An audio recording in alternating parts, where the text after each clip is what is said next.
Haemoglobin detection किन किन method से किया जा सकता है, कुछ एडवांटेज है इस मेथड में और कुछ डिसएडवांटेजेस है। क्यों? क्योंकि हमने वैल्यूज देख लिए हैं या बहुत अच्छे से देखा गया है। तो 1 ग्राम्स पर DL। क्यों? क्योंकि सबकी विजुअलिटी अलग होती है ना, मुझे अलग दिखता है, पास वाले को अलग दिखता है, आपको अलग दिखेगा। तो जब बच्चे का जन्म होता है उस वक्त क्या होता है, उसके पास थोड़ा बहुत कॉर्ड ब्लड भी होता है। ठीक है। Hello friends, my name is Disha and welcome to this channel Sudarshan paramedical. So देखिए, आज मैं आपके लिए लेके आई हूँ हीमोग्लोबिन मेथड पर एक ऐसा वीडियो जहां हम देखेंगे बहुत शॉर्ट समरी इसकी एंड साथ ही में इसके कुछ MCQs। So let's start. सबसे पहले तो देखो, ये जो हीमोग्लोबिन होता है, हीमोग्लोबिन मेथड, हीमोग्लोबिन डिटेक्शन किन किन मेथड से किया जा सकता है। तो बेसिकली हम 4 मेथड्स यहाँ पे यूज करते हैं। फर्स्ट कौन सा होगा हीमोग्लोबिन के लिए? तो देखो, जो आज हम डिस्कस करने वाले हैं दैट इज सहालीज मेथड। सहालीज के सिवा हम यूज करते हैं एक सायन मैथ हीमोग्लोबिन मेथड। इसके सिवा जो ब्लड बैंक्स में हम यूज करते हैं that is specific gravity method, उसमें भी हम हीमोग्लोबिन देख सकते हैं। Specific haemoglobin method. इसके अलावा 4th मेथड कौन सा होता है? ऑटोमेटेड। ठीक है, ऑटोमेटेड जो मशीन से किया जाता है, CBC जब की जाती है तो हीमोग्लोबिन हमें पता चलता है, दैट इज ऑटोमेटेड। आज की इस वीडियो में हम किस पर बात करेंगे? तो आज की इस वीडियो में हम बात करेंगे इस पर, सहालीज मेथड। क्या होता है सहालीज मेथड? सहालीज मेथड को ही एसिड हिमैटिन मेथड भी कहा जाता है। बहुत इंपॉर्टेंट थिंग। ठीक है, इससे पहले देखो, हम आज यहाँ बात करेंगे कि हीमोग्लोबिन इंक्रीज कब होता है और डिक्रीज कब होता है। बहुत ज़्यादा इंपॉर्टेंट है, क्योंकि हीमोग्लोबिन का बहुत अच्छा खासा लेना देना है RBC काउंट से, बहुत अच्छा लेना देना है PCV से, ESR से। तो सबसे पहले हमें ये पता होना चाहिए कि हीमोग्लोबिन इंक्रीज कब होगा और डिक्रीज कब होगा। ठीक है, तो यहाँ हम बात करते हैं पहले इस स्लाइड में इंक्रीज होने की। ठीक है, इंक्रीज कब होता है? तो देखो, एक कंडीशन होती है पॉलीसाइथेमिया वेरा। ठीक है, एक कंडीशन होती है पॉलीसाइथेमिया वेरा। ठीक है, इसमें क्या होता है, इसमें जो आपका हीमोग्लोबिन है ना, वो किससे ज्यादा हो जाता है? 17 से भी ज्यादा हो जाता है। ठीक है, इस कंडीशन। अब क्या ओनली यही एक कंडीशन है जिसमें हीमोग्लोबिन ज्यादा होगा? तो देखो, कुछ कुछ बुक्स में आप देखेंगे कि इस हीमोग्लोबिन के ज्यादा वाली कंडीशन को पॉलीसाइथेमिया कहा गया है। लेकिन कंडीशंस कौन कौन सी हो सकती है? तो वो देखो, वो हम देखते हैं एक हीमो कॉन्सेंट्रेशन। Haemo concentration. अब ये हीमो कॉन्सेंट्रेशन वर्ड क्या है? क्योंकि एग्जाम में MCQs में तो इतने ही हैवी वर्ड्स यूज किए जाते हैं। तो हीमो कॉन्सेंट्रेशन मतलब ही मीन्स ब्लड का कॉन्सेंट्रेट होना। ब्लड कब कॉन्सेंट्रेट होता है? जब उसमें से फ्लूइड्स निकल जाएंगे। ठीक है, हीमो कॉन्सेंट्रेशन को समझने के लिए हम ये कहेंगे कि इसमें से क्या हो गया है, ब्लड लॉस या फ्लूइड लॉस हुआ है। ठीक है, बॉडी फ्लूइड्स का लॉस हुआ है। बेसिकली मैं किसकी बात करूंगी फ्लूइड्स में? यहाँ पर मैंने बात की वाटर की। तो वाटर कब कब लॉस होगा? तो वाटर कब कब लॉस हो सकता है? तो वाटर लॉस होगा यहाँ पर हम कह सकते हैं डायरिया में एंड वॉमिटिंग। दो एक ऐसी कंडीशंस है जहां पर क्या होता है, दोनों ही कंडीशंस में बॉडी के फ्लूइड्स का लॉस होता है। इस कंडीशन को हीमो कॉन्सेंट्रेशन कहते हैं। और इन दोनों कंडीशंस में क्या होता है, हीमोग्लोबिन की वैल्यू जो है वो बढ़ जाती है, इंक्रीज हो जाती है। ठीक है, इसके अलावा कौन सी कंडीशन हो सकती है? तो एक हम देखेंगे यहाँ पर कॉन्जेनाइटल हार्ट डिजीज। इसमें भी क्या होगा, इसमें भी हीमोग्लोबिन का लेवल इंक्रीज हो जाएगा। इसके अलावा कहाँ देखेंगे हम ये? इम्फाइसेमा, बहुत इंपॉर्टेंट एंड MCQs में पूछा जाता है इम्फाइसेमा। इसमें क्या होगा, इसमें जो ऑक्सीजन है उसकी सप्लाई क्या हो जाती है, कम हो जाती है। ठीक है, ऑक्सीजन की सप्लाई कम होगी जिस वजह से इम्फाइसेमा में हीमोग्लोबिन बढ़ जाता है। ये कुछ सिचुएशंस ऐसी थी जहां पर हीमोग्लोबिन का लेवल ज्यादा होता है। अब हम देखते हैं कि हीमोग्लोबिन का लेवल कम कब कब होता है, लो लेवल कब कब होगा। तो एक तो एनीमिया। एनीमिया बेसिकली कंडीशन होती है लेस देन 5 कह सकते हैं, 6 कह सकते हैं, बट स्टैंडर्ड जो बुक्स है वहां पर 7 ग्राम्स पर डीएल से हीमोग्लोबिन कम होगा तो उसे एनीमिया कहा जाता है। अलग अलग टाइप्स के होते हैं। इसके अलावा हीमोडाइल्यूशन, हीमोडाइल्यूशन कब होगा? हीमोडाइल्यूशन बहुत अच्छी एक एग्जाम्पल कह सकते हैं हम हीमोडाइल्यूशन का, जब फ्लूइड बहुत ज्यादा हो जाते हैं, ठीक है, बॉडी में। जब कब? प्रेगनेंसी में, ठीक है। प्रेगनेंसी के वक्त हीमोग्लोबिन का लेवल कम हो जाता है, क्यों? Due to हीमोडाइल्यूशन।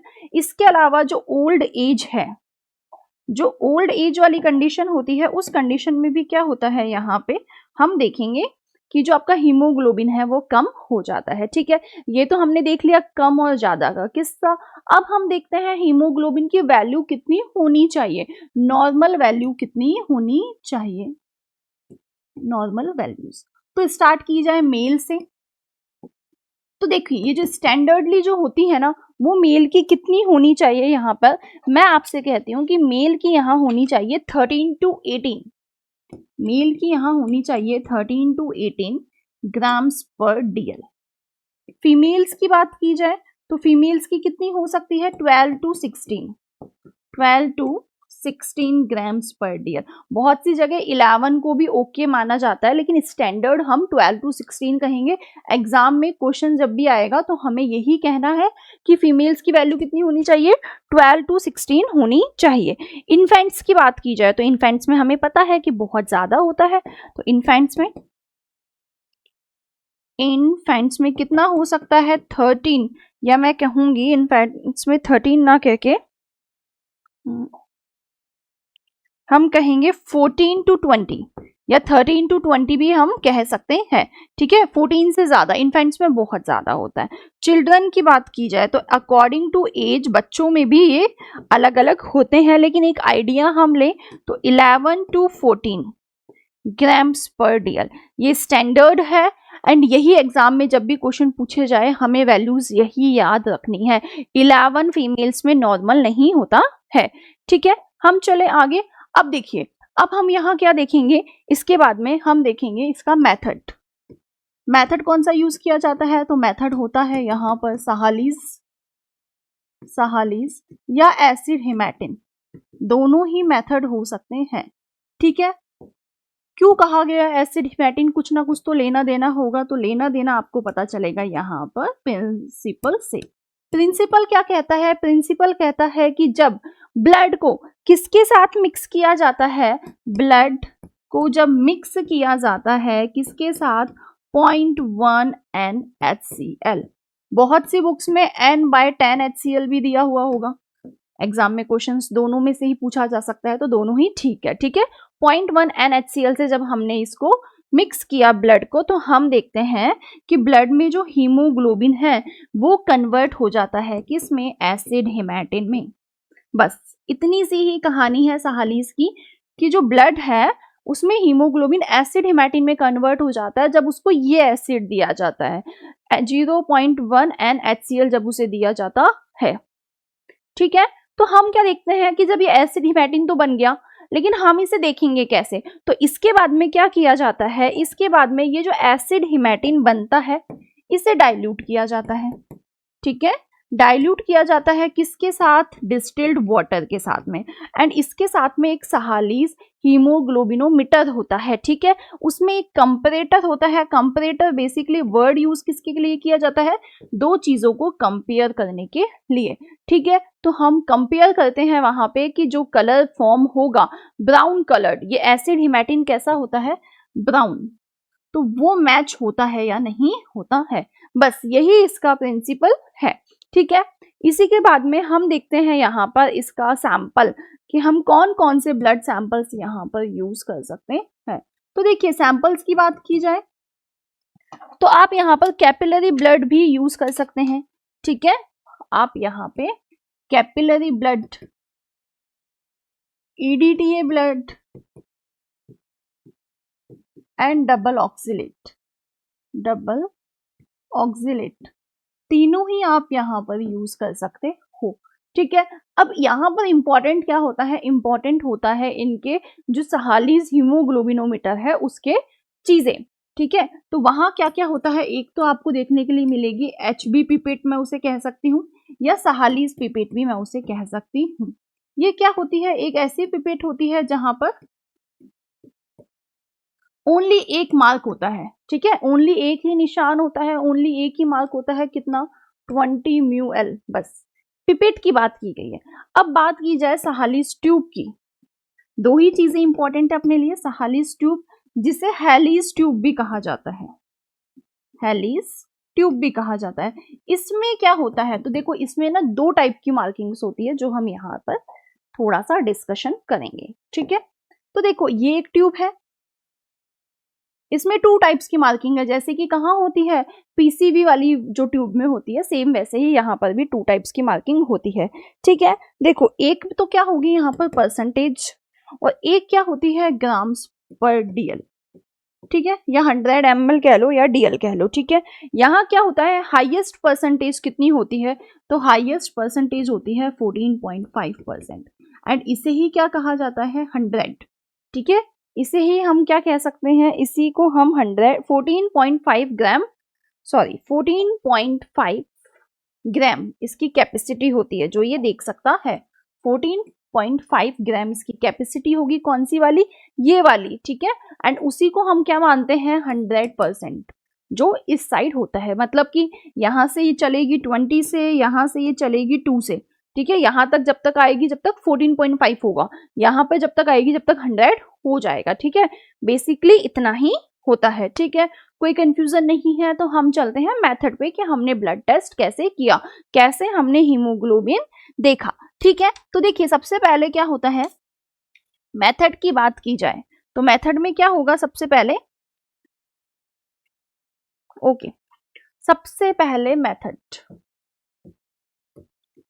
मेथड में हम देखते हैं सबसे पहले जो हमारे पास ट्यूब है, या हम देखेंगे पास्चर पिपेट। सबसे पहले हमने ली पास्चर पिपेट, पास्चर पिपेट से मैंने 0.1 NaCl लिया, ठीक है। इस 0.1 HCl को मैंने कहाँ डाला, मैंने डाला HB ट्यूब में, जिसे हैलीज ट्यूब कह लो या सहालीज ट्यूब कह लो, उसमें मैंने डाल दिया। उसके बाद में मैंने क्या लिया, उसके बाद में मैंने लिया ब्लड, किसमें लिया ब्लड, तो हीमोग्लोबिन वाली पिपेट में लिया। कितना लिया ब्लड, कितना ले सकते हैं, कितना ले सकते हैं, एक ही तो मार्क है 20 μl, उतना ही लिया, ठीक है, 20 μl मैंने यहाँ पर ब्लड लिया, ठीक है। अब बात की जाए कि आपने ये जो 0.1 N/10 HCl है ये कितना लिया था, तो ये लिया जाता है इस ट्यूब पर जो लोएस्ट मार्क है ना, कितना 20%, उतना कंफ्यूज नहीं होना है। ये वाला कितना लिया जाता है, लोएस्ट मार्क, कितना है लोएस्ट मार्क, 20% है, 20 μl नहीं है, 20% है। ब्लड कितना लेंगे, 20 μl लेंगे, ठीक है, पिपेट से लेंगे, वो ट्यूब में लेंगे, ठीक है। अब ये जो मैंने पिपेट से लिया है इसको मैंने वाइप किया, यहाँ से इसको मैंने वाइप किया, ब्लड को, एक्सेस ब्लड नहीं जाना चाहिए, बहुत थोड़ा सा लेते हैं पहले ही, ठीक है। उसके बाद में मैंने इसे किया मिक्स, ठीक है, यहाँ तक कोई कंफ्यूजन नहीं होना चाहिए। उसके बाद में मैंने किया मिक्स, मिक्स किस में किया, ट्यूब में किया, ठीक है। ये भी बहुत छोटे छोटे क्वेश्चन है, मिक्स किस में किया, ट्यूब में किया, ठीक है। अब क्या होगा, अब हमें उसी वक्त डिस्टिल्ड वाटर नहीं मिलाना, सबसे बड़ी मिस्टेक जो की जाती है, डिस्टिल्ड वाटर नहीं मिलाते हैं। कब मिलाते हैं, हम वेट करेंगे यहाँ पर आने के बाद में for 10 minutes, wait for 10 minutes, ठीक है, हमने वेट किया। उसके बाद में क्या होता है, 10 मिनट में जितना भी हीमोग्लोबिन था वो एसिड हिमैटिन में चेंज हो चुका है। अब हम क्या किया जाता है, अब इसे किया जाता है डाइल्यूट, और डाइल्यूट किसे से किया जाता है, with distilled water. And distilled water कैसे लेते हैं हम, तो लेते हैं drop by drop, distilled water लिया जाता है ड्रॉप बाय ड्रॉप, ठीक है। मैंने डिस्टिल्ड वाटर लिया, अब ड्रॉप बाय ड्रॉप लिया, लेकिन इसके साथ में क्या होता है, कंपरेटर होता है, ब्राउन ग्लास स्टैंडर्ड कंपरेटर, जिसे क्या कहा जाता है, ब्राउन ग्लास स्टैंडर्ड कंपरेटर कहा जाता है। वो होता है कुछ ऐसा, यहाँ पर उसके ब्राउन ग्लास होता है, ठीक है, यहाँ उसके एक हॉलो स्पेस होता है जिसमें आप अपनी ट्यूब डालते हैं। यहाँ तक आपने ब्लड लिया था, मिक्सचर किया था, उसके बाद में आप यहाँ पर डालते हैं distilled water drop by drop. वो जिस भी वैल्यू पर आकर इन दोनों से मैच होता है वही क्या होती है, आपकी हीमोग्लोबिन की सही वैल्यू होती है। ठीक है, तो हमने इसको किया कंपेयर। कैसे किया, कंपैरेटर से किया। कौन सा कलर फॉर्म होता है, ब्राउन कलर फॉर्म होता है। ठीक है, ओके, कोई कंफ्यूजन यहां तक नहीं होना चाहिए। सबसे पहले मैंने N/10 HCl लिया, किससे लिया, पास्चर पिपेट से लिया, हीमोग्लोबिन की ट्यूब में डाला, हेलिस की ट्यूब में डाला, लोएस्ट मार्क तक दैट इज 20%। उसके बाद में मैंने हीमोग्लोबिन पिपेट से या साहालिस पिपेट से मैंने 20 माइक्रोलीटर ब्लड लिया। दोनों पहले मैंने उसको वाइप किया, वाइप करने के बाद में मिक्स किया, मिक्स के बाद में मैंने उसको 10 मिनट तक वेट किया जब तक कि एसिड हिमैटिन बन नहीं गया है।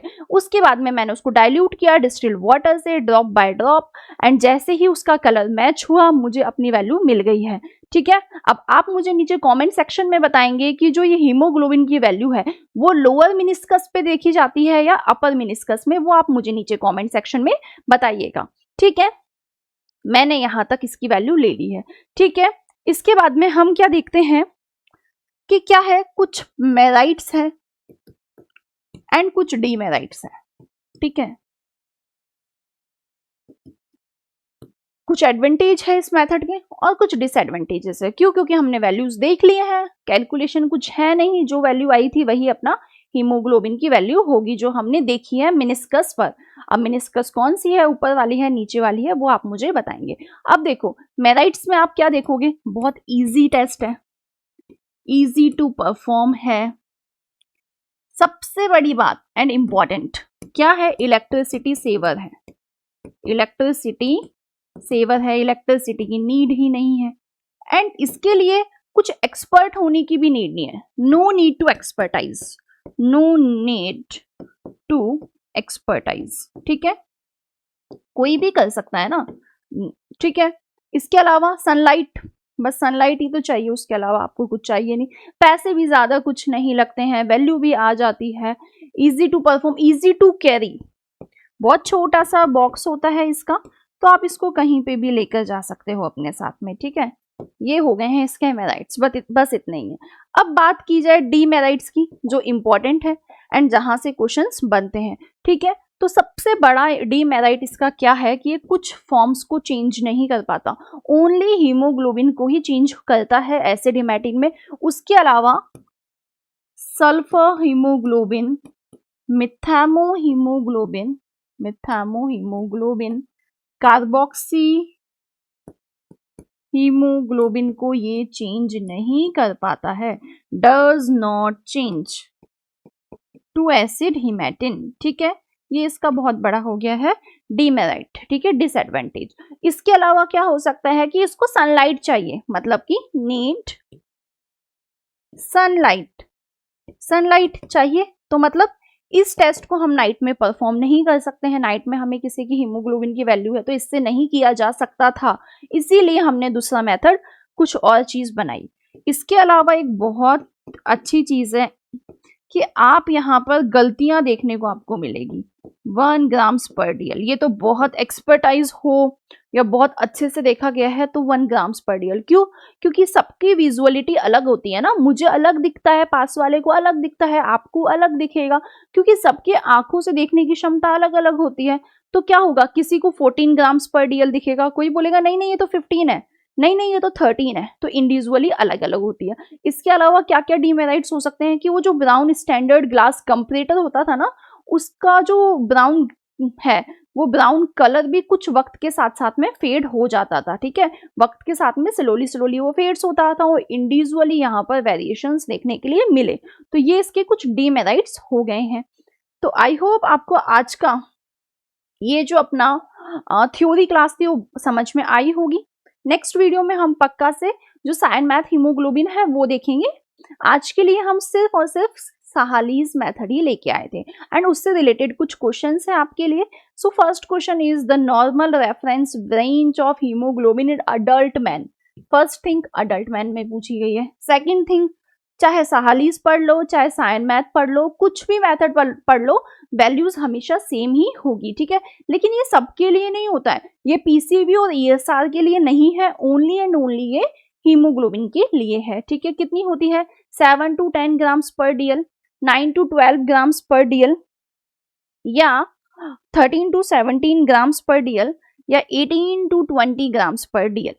तो देखो, जब हमने वैल्यू डिस्कस की थी तो मैंने आपको बताया था कि 7 to 10 तो किस में आ जाएगी, मैं ये कह सकती हूँ कि 7 to 10 तो यहाँ पर आएगी किस में, एनीमिक पेशेंट्स में, एनीमिया। मैंने इसे क्या कह दिया है, एनीमिया कह दिया है, ठीक है। और बात की जाए 9 to 12 की, तो देखो हम जो है वो 9 to 12 में भी इसे नहीं देखेंगे, ठीक है। 9 to 12 भी क्या कहेंगे, एनीमिया ही कहेंगे, ठीक है। 12 होना, इवन फीमेल्स के भी होना, फीमेल्स के भी 12.5 से ज्यादा ही होनी चाहिए, 12 होना भी एनीमिया ही है, ठीक है।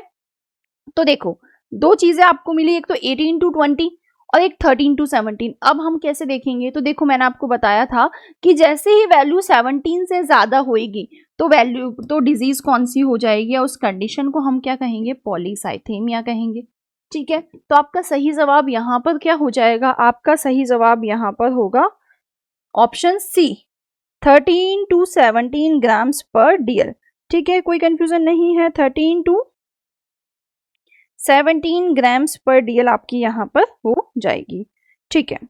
इसके आगे हम देखते हैं next question, that is the principle of Sahli's acid haemoglobin, ठीक है।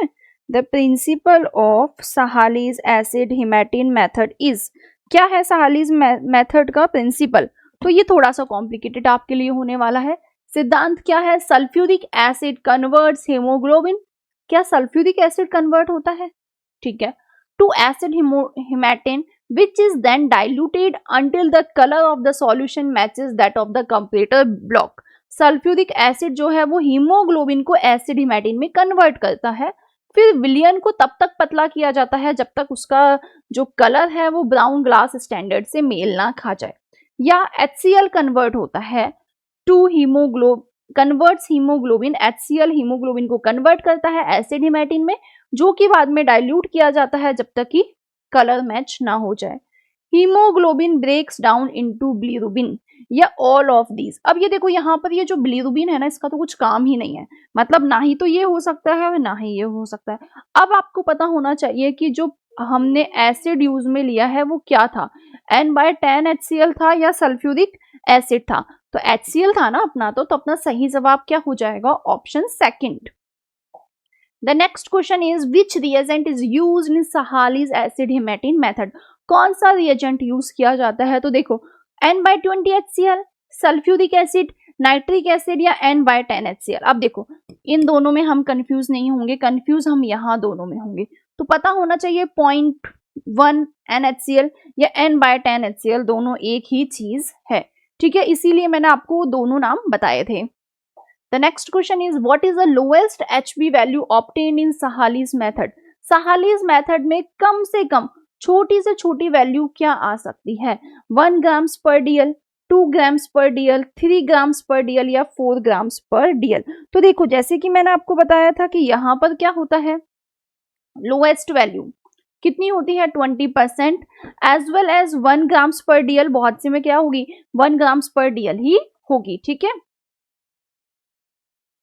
Next is highest haemoglobin is found in, highest haemoglobin किस में होता है, न्यूनेट्स, इन्फेंट्स की बात की गई है, इन्फेंट्स को न्यूनेट्स भी कहते हैं, चिल्ड्रन, अडल्ट मेल या अडल्ट फीमेल। तो जब बच्चे का जन्म होता है उस वक्त क्या होता है, उसके पास थोड़ा बहुत कॉर्ड ब्लड भी होता है, ठीक है, जो कॉर्ड होती है मदर की उसका ब्लड भी होता है, इस वजह से उसका हीमोग्लोबिन बहुत ज्यादा होता है। पता होना चाहिए वजह कि क्यों ज्यादा होता है haemoglobin.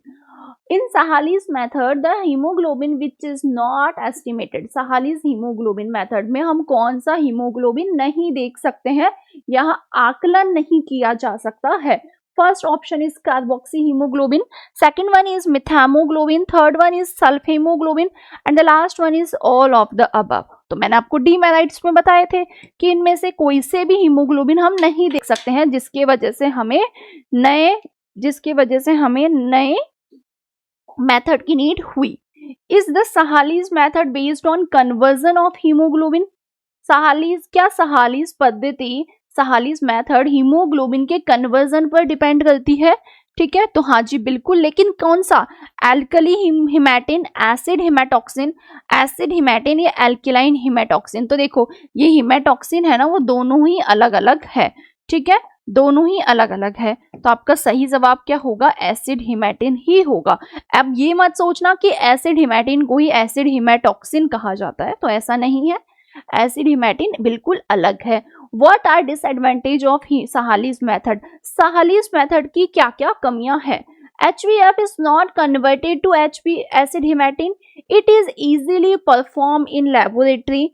It does not occupy large space या all of the above। ठीक है, पूछी क्या गई है, कमियां पूछी गई है, ठीक है, तो all of these के लिए it is easily performed in laboratory, इसे प्रयोगशाला में आसानी से किया जा सकता है। क्या ये कोई कमी है, बिल्कुल नहीं है, ये तो अच्छी बात है ना कि उसको इजीली किया जा सकता है, इसलिए ऑल ऑफ दिस तो नहीं होगा। थर्ड था, it does not occupy large space, ये ज्यादा स्पेस नहीं लेता, तो ये कमी थोड़ी ना, ये तो बहुत अच्छी चीज है ना कि छोटा सा है, बैग में डालो, कहीं पे भी ले जाओ, या छोटी सी जगह में ये टेस्ट किया जा सकता है, ये भी नहीं होगा। तो सही जवाब आपका क्या होगा कि इस मेथड में क्या होता है, सहालीज मेथड में HbF भी कन्वर्ट नहीं होता है एसिड हिमेटिन में, मतलब कि हम फीटल हीमोग्लोबिन भी नहीं देख सकते हैं। Next one is, in Sahli's method of HP estimation lower या upper meniscus is used for reading haemoglobin value in Sahli's tube. तो ये तो मैंने ही आपसे कहा था कि नहीं, ये जवाब तो आप मुझे बताओगे, ठीक है, लेकिन चलो अभी हम डिस्कस करते हैं कि हीमोग्लोबिन एस्टिमेशन में किसकी वजह से, सहालीज हीमोग्लोबिन में कौन सी मेनिस्कस यहाँ पर देखी जाती है, ठीक है। तो देखो लोअर मेनिस्कस, सबसे पहले है अपर मेनिस्कस। अपर मेनिस्कस मतलब हम सबसे पहले तो ये देखते हैं कि मेनिस्कस होती क्या है, ठीक है। ये फ्लूइड है, ये कोई फ्लूइड है जो मैंने लिया, यहाँ पे ये फ्लूइड फिल्ड है, ठीक है, ऐसे बनेगी जो आपकी कोई भी फ्लूइड जब हम लेते हैं किसी भी ट्यूब में तो कुछ ऐसा बनता है, that is upper meniscus and that is lower meniscus.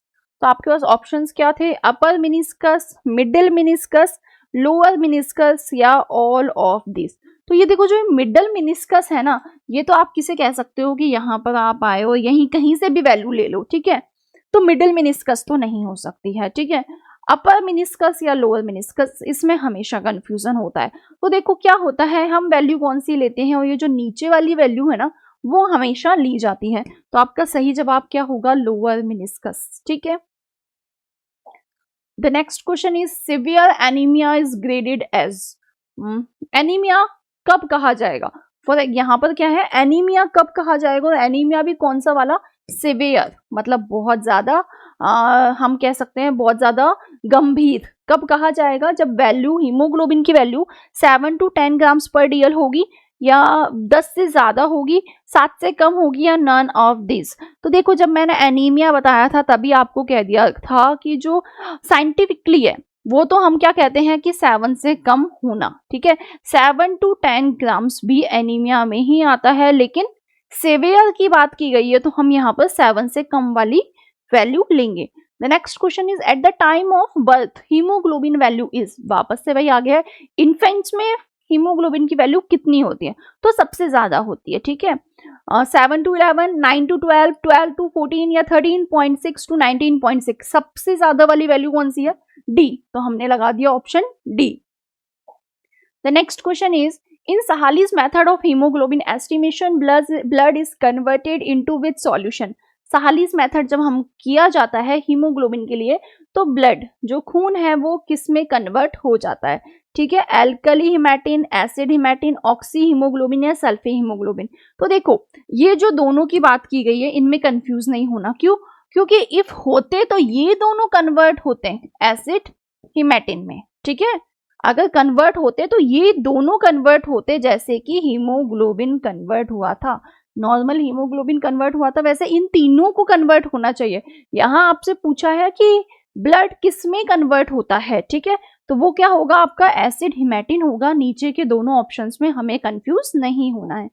The next question is which haemoglobin is detected by Sahli's method.